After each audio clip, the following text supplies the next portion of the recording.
Welcome to Chalk Talk. I'm Chris Love. And I'm Jane Mackey. Zeke has the week off. All right, let's get right into it today on Chalk Talk, your Zim Sailing Stud of the Week. Surprise, the hosts were way off on their predictions. A new photo assignment. Nastro at the Marchiando. And Team Race Champs predictions and preview. Calling all college sailors. The U.S. Sailing College membership includes all the benefits of a full membership at a special price. Why join? Sailors from around the country are positively impacted by U.S. sailing. From beginners to experts, from one-design sailors to offshore cruisers, and from instructor trainers to race officials. U.S. Sailing membership dollars support all types of sailors in countless ways. The college membership has specific benefits just for college sailors. Get your special 4-year U.S. Sailing membership today for just $95.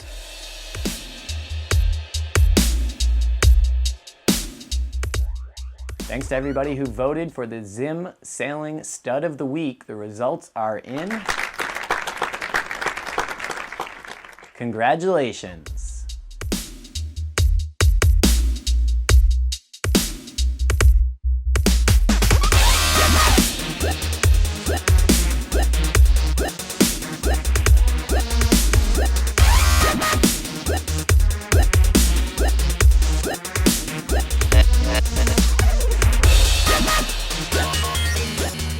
This week's assignment is Game Face Selfie. That's right, with champs coming up, we know you're going to put your best game faces on.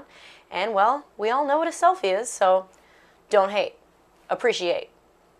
Give us your best one.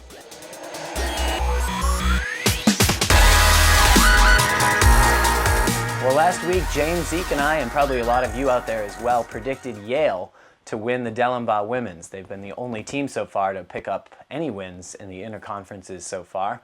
But MIT surprised us a little bit with a win in A Division and B Division to take the Dellenbaugh. Rosalind Lesh and Samantha Albright beat out some heavy hitters in A Division, including Morgan Kiss from Yale, who finished third, and Dartmouth skipper Kelsey Wheeler, who got second. We haven't seen the Big Green's rock star skipper Deirdre Lambert, who helped them to their Nationals win so far, but it's still early in the season. Over in B Division, it was Hannah Vincent and Lisa Sukarev Cheyenne getting it done for the Lady Engineers. MIT might not have been the likely choice for predictions this weekend, as it is their first interconference win as a team all year. They have been having some good results though. At Charleston and Navy they placed 4th overall. So we'll be waiting to see if they can keep up their good scores. We'll be looking in more depth at the women's racing after team racing wraps up this coming weekend. For years, college coaches had only one option for collegiate 420s or FJs. That all changed 5 years ago when Zim Sailing was born and has since shipped nearly 300 boats into college and high school markets. These schools have had tremendous success with their fleets as the boats have stood up to the rigors of daily use while weighing less than 10 pounds more than the LP's Z420. Now is the time to visit zimsailing.com to purchase your next fleet today.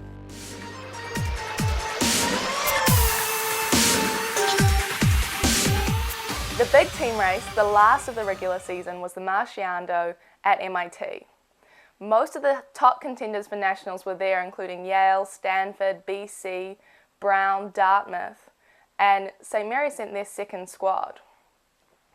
We were lucky enough to have our own Katy Nastro head over to the MIT Pavilion on Saturday to check it out. That's right, everybody. I got my butt down to the Marchiando down at MIT on the Charles River, everybody's favorite shifty venue. The weather might have been, could have been a little bit better. Let's just say that. It was a little wet for my liking.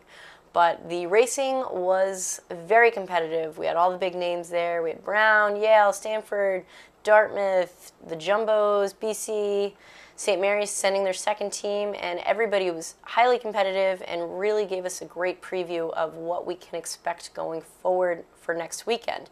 Got to interview John Stork on how his Big Green keeps themselves very much in the game. Conditions have been great. Racing is good. Everybody seems to be pretty clean. I've only seen like one yellow flag, which is definitely positive. But all in all, things are going good. It definitely, even though it doesn't feel like spring, anywhere in New England, the kids are sailing as if it's late spring, so it's going good. What's really been working for us is making sure we lock up pairs really solidly here on the river, because breeze is back and forth, pressure coming down both sides. So even if you have a winning combination, like a play one, it's really important to make sure that you're in a position to balance your teammate up. Today we've been having pretty clean starts and getting off the line smoothly. Yeah, just trying to sail really clean first beats has been working well for us. Stanford really had a solid performance, keeping them pretty even keel the whole time. Nothing really messing them up. They got right back in it even after a couple losses. So today's been really fun. It's a lot nicer than I was expecting. Yeah, we were pretty panicked when we saw the forecast. Obviously, as the rain's coming in, everything's getting pretty weird. Like, you're never out in a race, even if you're completely chasing. We've gotten back into quite a few with just boat speed and playing the shifts, so that's always a good idea. We were definitely looking for the shifts. It was pretty steady breeze though. And as a team, it's been really good for us. We've been just focusing on our boat speed and staying in a good groove on the day, even after a loss, just getting it back with the win afterwards. Yeah, we've basically just been trying to pick up one boat at a time and then go from there. And then the jumbos came out of nowhere, but a good wild card we're definitely going to have to look out for next weekend. Got the chance to interview BC Eagles, who were in third on Saturday, wound up in fourth overall for the weekend. I think for us today, we've been doing really well executing our game plan for preparing us for our conference champs. And conditions today were really rainy, like wacky, kind of really shifty, so we were just concentrating on seeing the pressure and actually sailing really well against other teams. And then we got a fun little close-up with Byrne from Harvard Sailing, so that was pretty funny. I'm here with Byrne, the coach of the Harvard team. He's making a PB&J.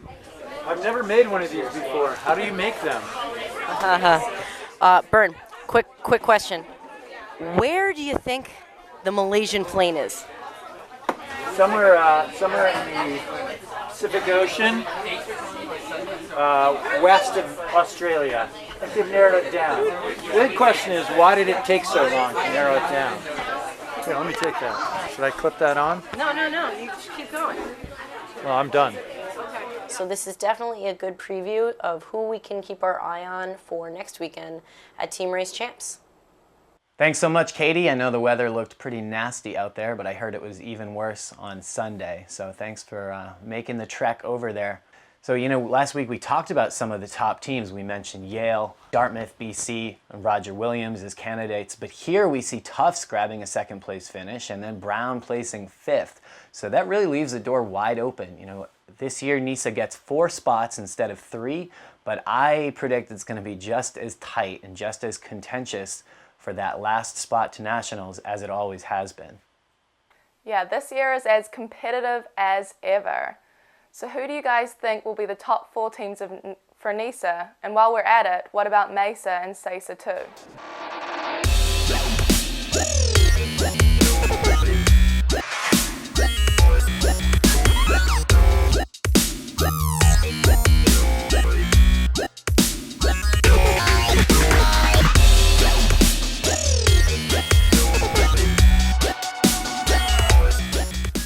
Sail fast at Conference Champs this weekend, and don't forget those selfies.